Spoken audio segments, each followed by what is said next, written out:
Hello, good afternoon or good evening, whenever it is that you happen to be engaging with this pre-taped Q&A. You have just seen the world premiere of Blue Whale. I hope you've seen the film. Do not watch this until you've seen the film because there will be spoilers.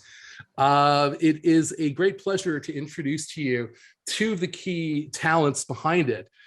We have writer-director Anna Zaytseva and producer Anna Shalashina. Hello. Hi. Hello. So welcome and congratulations. It's a great film. Thank you. And I suppose the logical place to begin this kind of an interview would be on the actual crimes that the film is based on. Can you tell us a little bit about the history of the Blue Whale crimes? Well, it was like 2016 when there was a big journalist investigation about this Blue Whale challenge. So basically it's a game, online game where curators, is it correct in English? Yes? Yeah. Like that, yeah. Like the curators, the hosts. Yeah, they give tasks for teenagers, and they like start from something that doesn't seem like something dangerous, and then at the end it comes to suicide. Yeah. And it was a very big case here. Like many teenagers died, and like for me it was it touched me very much. So and then like I don't know, 3 years after maybe I got this offer to develop this idea. So and immediately I said yes because it was already in my head, you know, because it influenced me a lot, that case. I don't know, maybe I know, maybe you can tell more details.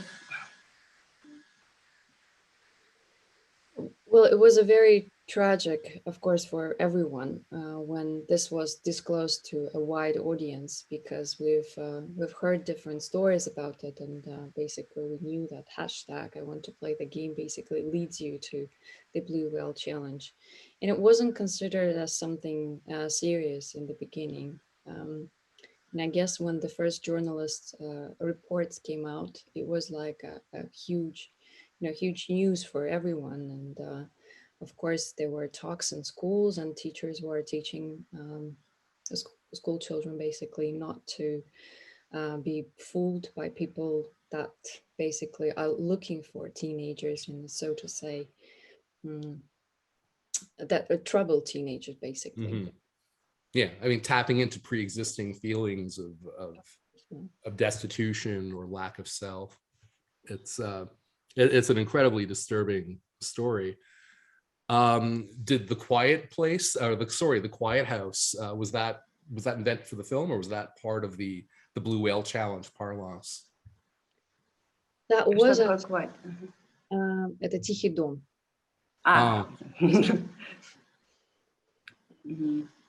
Yeah, So, I guess you can say what was based on the real game actually, and the Quiet House was one of the elements. okay.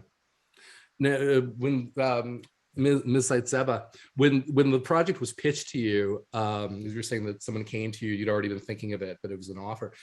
Was it already brought to you as a Screen Life project? Yes.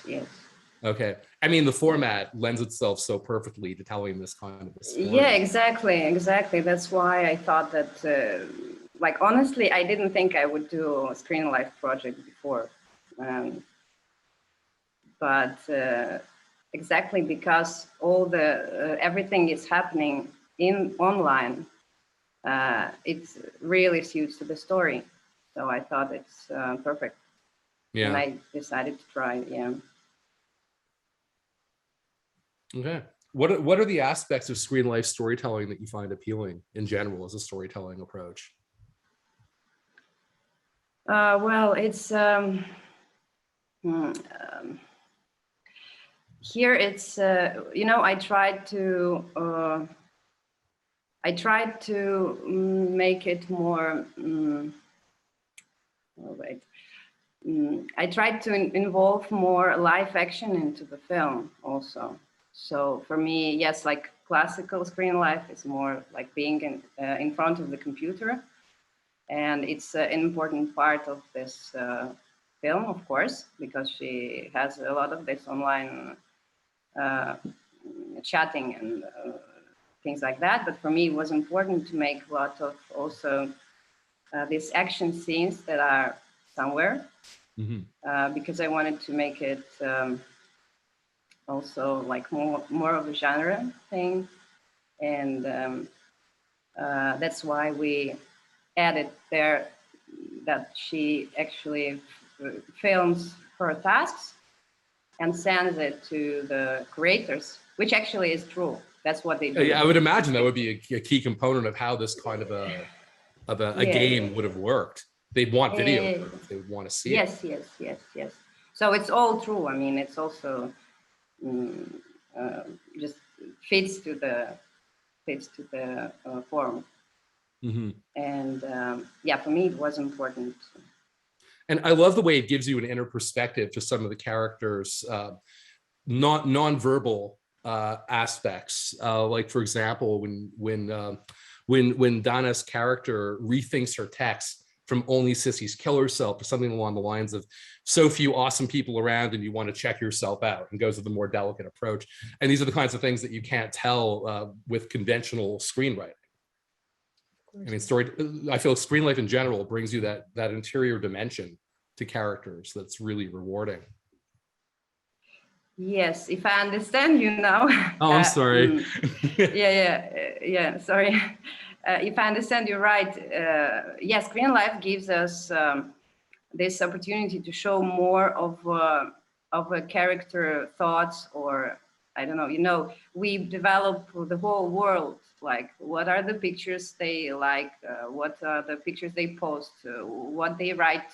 Sometimes even, it's not a part of a scene what she writes in this chat, but there is a history, and everything of everything is was thought through. Everything was created, and everything works to understand better the character. That's it. I mean, if it's I mean, just a screen desktop becomes an aspect of character development. It's so fascinating. Yes. It's a big work. Oh yeah, clearly. I mean, everything has to be so specifically chosen. One of my favorite scenes in the film is the "Never Have I Ever" game played in traffic. I mean, that is just a fantastic set piece. And the fact that you have both your actors shooting themselves with cars driving around them, they can only be so aware of their physical space while they're operating and delivering their lines to each other.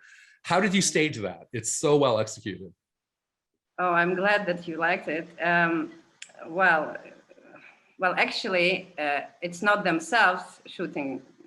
It's DOP. Okay, I thought they were actually, because I know Timur with Profile had his actors shooting themselves, and Levan as well with The First Unfriended. So I wasn't sure if that was how it was shot in this case. Well, no, it's like, yes. I mean, because it's important for us to keep the framing, because it was not shot on the real road. Right. No, I figured not. Yes, and of course, like, it was very important that they don't show some parts of it that can, break the illusion. Yes. So of course, it was DOP always was helping. Most of the time, they just like pretend that they hold the camera. Cool. Yeah. But it was, I just add a few things about that particular scene, because I was one of the car stands, because it was beautifully staged. We found a road which was close to the actual, one of the biggest Moscow avenues.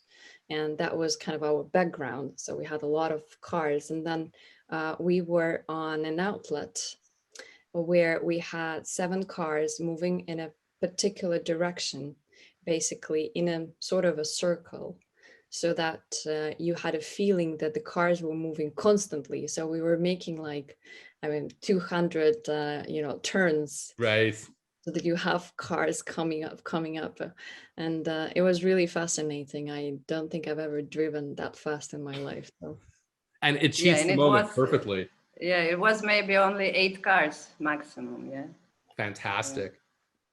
Those kinds of moments are so well executed in this film. I was really taken by the train track shot at the end, where, I had to go back and watch it a second time, and then I saw the dissolve on, the kind of the invisible edit. Yeah.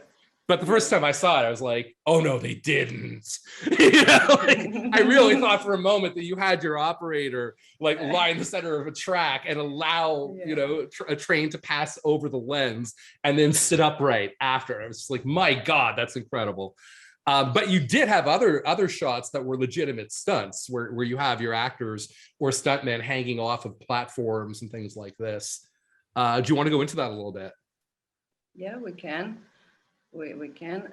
Well, actually, under the train, it's like, the scene is made of several shots. Yeah. And and it's to be honest, it's a very easy trick because just when you turn the camera like very fast. You cut on the blur. Yeah. Exactly. I went back and rewatched it and saw I was like, okay, but it plays so well on a first viewing. Like I was literally just like, they did not just do. It just seemed like the most dangerous thing to pull off. Yeah. And there is a shot when we see her legs and the train, and of course it was a mannequin. Yeah. Fake legs. It's a main. Basically, it's the main.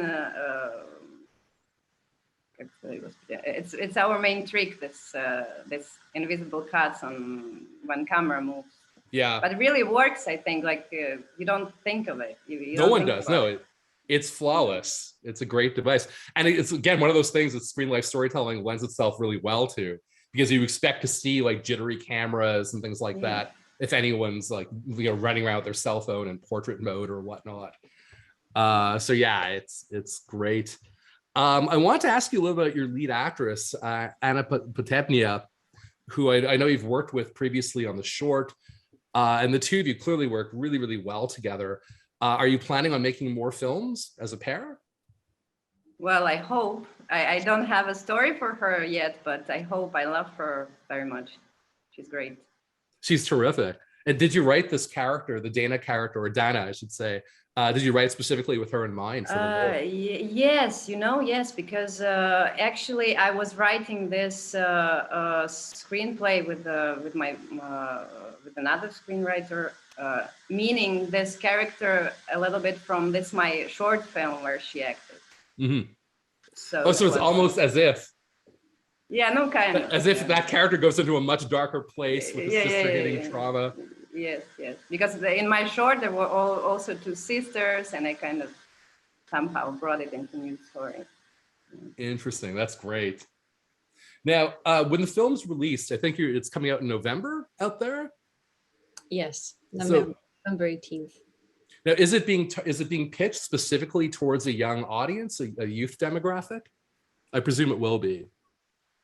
Yeah, we are aiming for 18, 22, 23. That's okay. So not people who are like 14, 15, not like the characters' age groups in the film, because I feel like it speaks to a certain a certain urgent issue that I imagine a lot of 14 and 15-year-olds would really be responsive to, would really find illuminating. While speaking to a lot of issues they might be struggling through themselves, obviously in bigger, more fantastical terms, but still, particularly the fact that the Blue Whale Challenge, I'm sure, has not been forgotten by the current generation.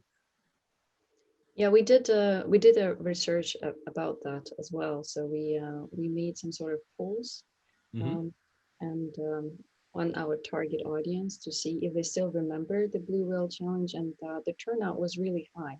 So we thought that maybe it's something dated already, because the main guy who was behind the challenge was imprisoned in 2015. But the story is still remembered. I would imagine it had to be, yeah. is, Mitch, in Russia, we have release certificates when we are assigned a certain age category.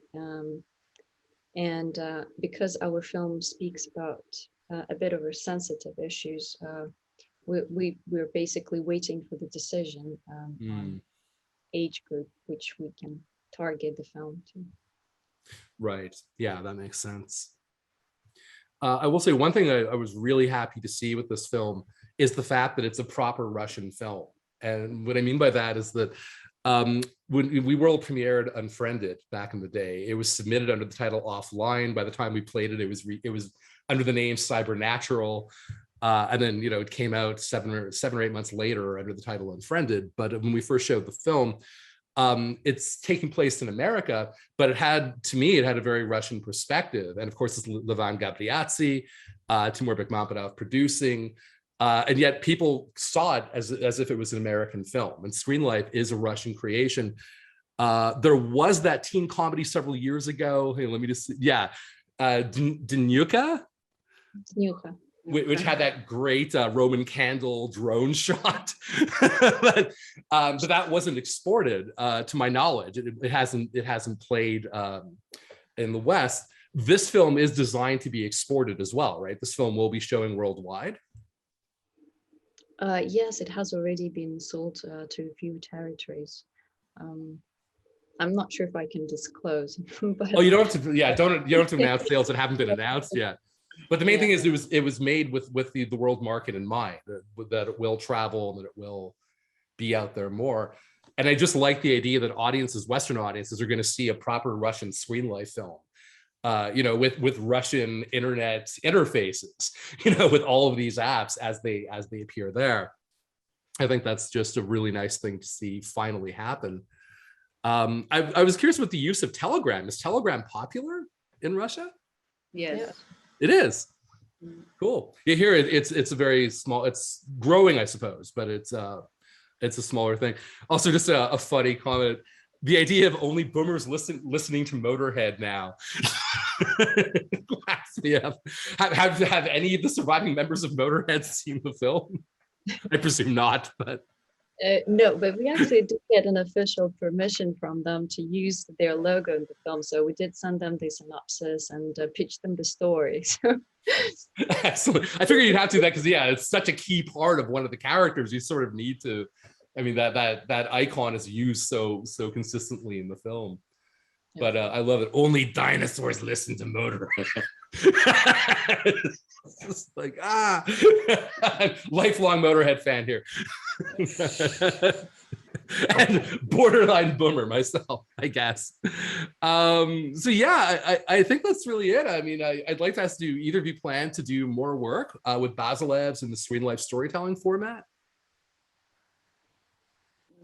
I don't know. I mean, it depends on the project, on story. Sure. Yeah. Yeah. I mean, it's not like I want to do Screen Life till the rest of my life, but it really, of course. It has to, you know, it really has to be a story for Screen Life. Mm-hmm. And in this case, it was perfect. Yeah. Okay. Well, thank you very, very much. Best of luck with the film out in the world. Thank you so much for having us at the festival and for giving us the best possible way to premiere this film that we've been working on for, well, nearly a year and a half already. So it's 2 years and a half for me. Sorry, 2 years and a half. That makes sense. Yes. The world has changed so much in the last 2.5 years as well. Yeah, but it's still. The film it doesn't feel dated. Yeah. Yes.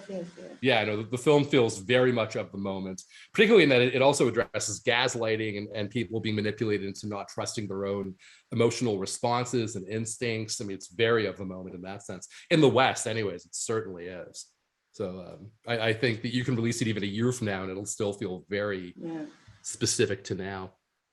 But yeah, thanks very much for trusting us with the world premiere, and hope to see more work from you both soon. Thank you. And also, thanks for coming in the middle of production, because I realize it's late at night there now, and you guys have a set day tomorrow. So thanks for this. Thank you. All right. Be well.